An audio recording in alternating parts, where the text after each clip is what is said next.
तर आपला नेक्स्ट व्यायाम आहे mini squats. Mini squats, partial squats. Chondromalacia पटेलीमध्ये आपण कधीही फुल स्क्वॉट्स नाही करत, याला म्हणतात मिनी स्क्वॉट्स. या पोझिशनमध्ये भिंतीला टेकून आपण थोडंसं फक्त खाली जात आहोत, गुडघ्यातून वाकत आहोत, वर येत आहोत. खाली वाकले की 5 सेकंड मेंटेन करायला हरकत नाही, पण पेशंटला दुखत नसेल तर.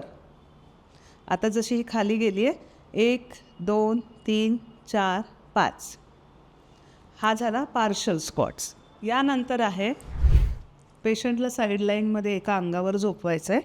दोन्ही गुडघे सोबत असे असले पाहिजे, ही पोझिशन असली पाहिजे आणि हा गुडघा वरचा वर करायचा आहे याप्रमाणे.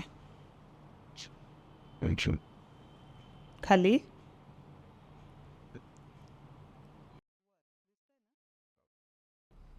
गुडघे दिसले पाहिजे, खाली वर. याला आपण क्लॅमशेल्स म्हणतो. हा चौथा व्यायाम.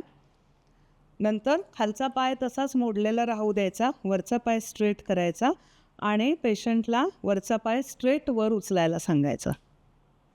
या प्रकारे गुडघ्याची वाटी टाईट पाहिजे, पाय स्ट्रेट पाहिजे. खाली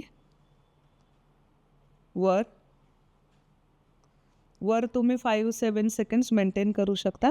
परत खाली घ्यायचं आहे. कर. या प्रकारे. नंतरचा व्यायाम आहे, त्याच्यामध्ये पेशंटला सरळ झोपवायचं आहे. दोन्ही पाय गुडघ्यातून वाकून असे ठेवायचेत. दोन्ही हात पंजे आणि पावलांवर वजन घेऊन पेशंटला कंबरवर उचलायला सांगतो. याला आपण पेल्विक ब्रीजिंग म्हणतो. 5-7 सेकंड्स परत होल्ड करतो आपण इथे. खाली. परत खाली. परत. येस. आता या पुढील व्यायाम आपण नेक्स्ट व्हिडिओमध्ये बघूया.